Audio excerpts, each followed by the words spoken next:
Most people know the Mayflower and most people know the Revolution. But between those two memories, something deeper happened. Before America became a nation, it became a way of thinking. Not one mind, not one culture, not one inherited tradition, a compound mind. It was built from rival colonial worlds. Old world ideas, new world pressure, religious conviction, practical necessity, and the hard experience of trying things that sometimes worked and sometimes failed. This was the century when inherited wisdom became lived experiment. The people who came to America did not all come for the same reason, but many came with some version of a hypothesis. Could a people build something different here? Could old ideas work in new conditions? Could liberty become more than a theory? They did not answer those questions all at once. They answered them by building, arguing, failing, revising, and trying again. That is why the American mind was made. It was not born complete, it was tested into existence. By the 1700s, the colonies were no longer just fragile outposts on the edge of an empire. They had become schools of self-government. Town meetings, colonial assemblies, local courts, churches, committees, militias, clubs, libraries, fire companies. This was not self-government as a slogan. It was self-government as practice. People learned to govern by governing. They learned the strengths of local knowledge. They learned the dangers of distant control. They learned that order had to be built close to the ground. That practical experience changed the way they thought. The American mind became suspicious of power that ruled from too far away because the colonies had learned how much life depended on local judgment. But localism alone was not enough. The American mind was also fed by old wisdom. Aristotle and the classical world had asked what kind of character a free people needed. Christian moral thought had insisted that rulers and subjects alike stood under moral judgment. English constitutional struggles had taught colonists to speak of rights, charters, law, representation, and limits on arbitrary power. The Enlightenment added confidence that reason could examine authority, test old assumptions, and ask whether power was legitimate. Natural rights gave the argument its deepest force. If rights were not gifts from rulers, then rulers could not be the final measure of justice. But these ideas did not remain in Europe. They crossed the ocean. They entered sermons, newspapers, letters, pamphlets, almanacs, taverns, churches, and assemblies. They were imported, but they were not merely copied. They were filtered through colonial experience. The American mind took old ideas and asked a new question. Will this work here? That is where Benjamin Franklin becomes so useful. Not because he was the whole American mind, but because he embodied so much of it. Franklin was a printer. And in the 18th century, a printer was not just a tradesman. He was a gatekeeper of public argument. The printing press helped turn scattered colonies into a thinking public. A sermon in one colony could be discussed in another.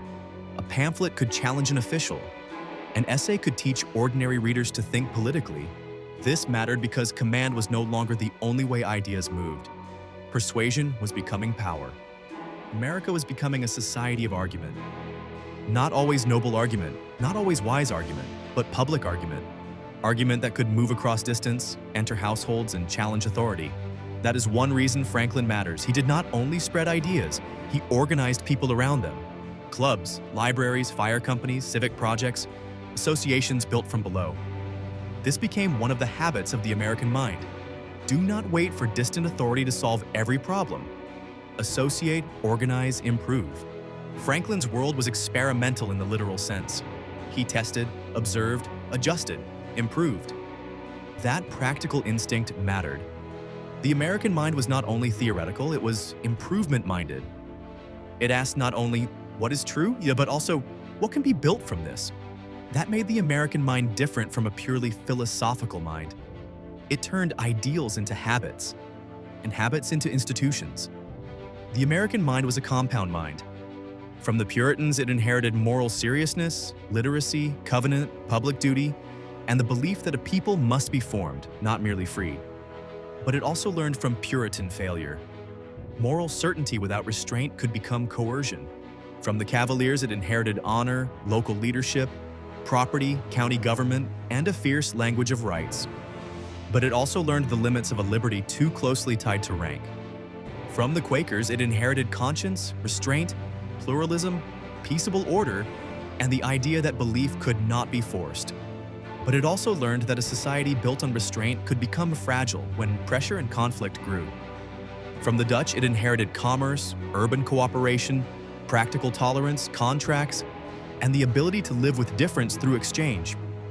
But it also learned that prosperity alone could not always create sacrifice, loyalty, or common purpose. From the Scots-Irish frontier, it inherited autonomy, toughness, vigilance, local loyalty, and suspicion of distant power. But it also learned that liberty without institutions could become anger without restraint. This is why the American mind was not simple. It was not one clean doctrine. It was a compound mind, refined by competing inheritances. Competing instincts did not only divide America, they sharpened it. Moral order challenged pure self-interest. Conscience challenged coercion. Commerce challenged isolation. Autonomy challenged central control. Law challenged raw power.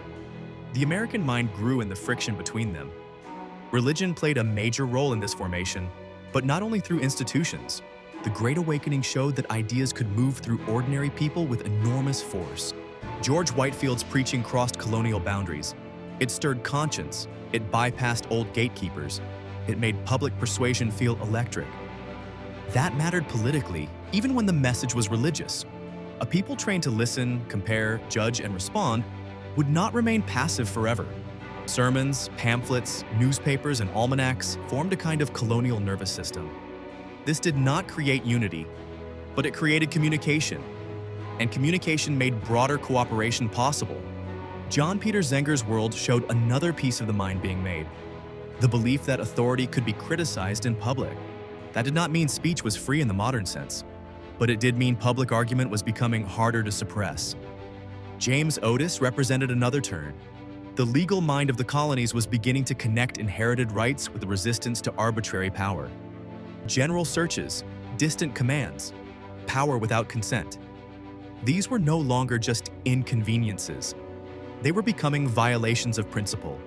John Dickinson showed still another side of the American mind, resistance with restraint. The colonists were not modern revolutionaries in costume. Many still argued as inheritors. They appealed to law, rights, charters, custom, and constitutional memory. That is what makes this story so important. The American mind did not begin by rejecting the past. It began by testing the past. It asked which old truths could survive in a new world, which institutions could be improved, which inheritances needed restraint, which principles could be carried farther. By the 1760s and 1770s, imperial pressure poured accelerant on this formation.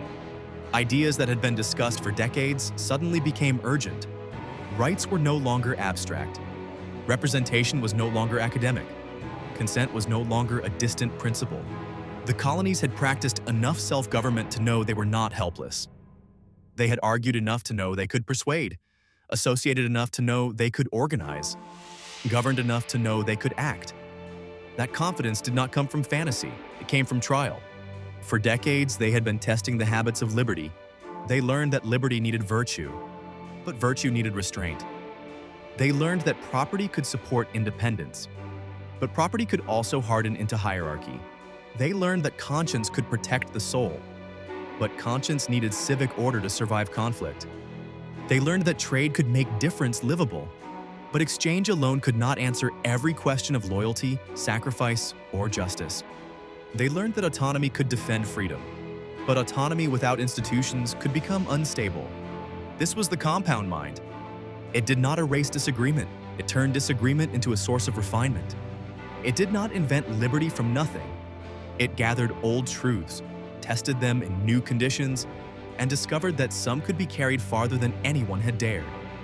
For the first time at real scale, a people began trying to build political order around liberty, rights, consent, and restrained power. Not perfectly, not completely, not without contradiction, but consciously. That is the part too often missed.